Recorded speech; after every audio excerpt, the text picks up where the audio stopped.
Good morning সবাইকে আমার YouTube পরিবার। আজকে সানডে, তাই সানডে একটা স্পেশাল মিনি ব্লগ নিয়ে আমি চলে এসেছি তোমাদের সামনে। ছোট্ট ব্লগ অবশ্যই দেখো। আজ আমি সকাল সকাল উঠে, একদম মিথ্যে কথা বলছি, সকাল সকাল আমি উঠিনি, এখন 8টা বাজে। যেহেতু সানডে তো আজকে আমি একটু দেরি করেই উঠি।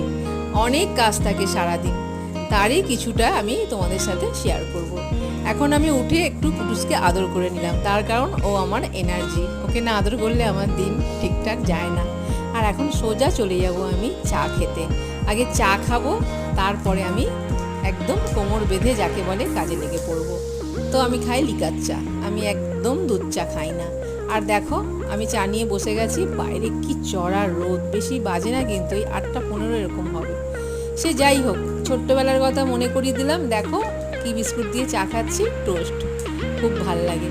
আর বাইরে দেখলাম ফেরিওয়ালা এসে হাঁকছে, তো আমি না তাড়াতাড়ি করে বেরিয়েছি, তার কারণ আমার কয়েকটা জিনিস কেনার ছিল, বিশেষ করে এই পাপোশটা আমি এখান থেকেই কিনি, 30 টাকা দামেরই কিনি, আবার যখন নষ্ট হয়ে যায় ফেলে দিই, আবার কিনি, ঠিক আছে। আর দেখো কত কি পাওয়া যায়। আমি নিলাম একটা পাপোশ, আর আমার সঙ্গে আমার ছেলেও আছে। ছেলে বললো যে মা দেখো এই বাটি আর প্লেটগুলো কি সুন্দর লাগছে। তো আমি বললাম যে দুটো নিয়েই নিই। তো একটুখানি দেখে টেকে ভালো করে একটু দেখে শুনে নিলাম। মানে কেনাকাটা করতে আমার ভীষণ ভালো লাগে, বিশেষ করে এই যখন বাড়িতে যখন ফেরিওয়ালা আসে না, আমার খুব ভালো লাগে জানো তো।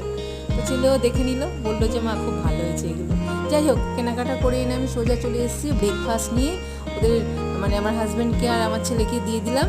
আর আজকে কি একটা গন্ডগোল হয়েছে বলো তো।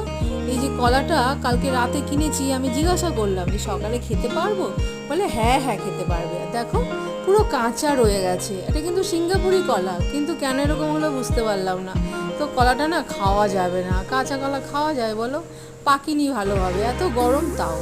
ওদেরকে আমি ব্রেকফাস্ট দিয়ে, আর আমি নিয়ে বসে গেছি একটা ডিম সেদ্ধ, একটু থোড় চচ্চড়ি আর ভাত। এটা আমি সকালবেলা উঠে আগে করে নিয়েছিলাম, মানে আমি যখন কেনাকাটা করে ভেতরে এসে আগে ভাতটা করে তরকারিটা করে নিয়েছিলাম।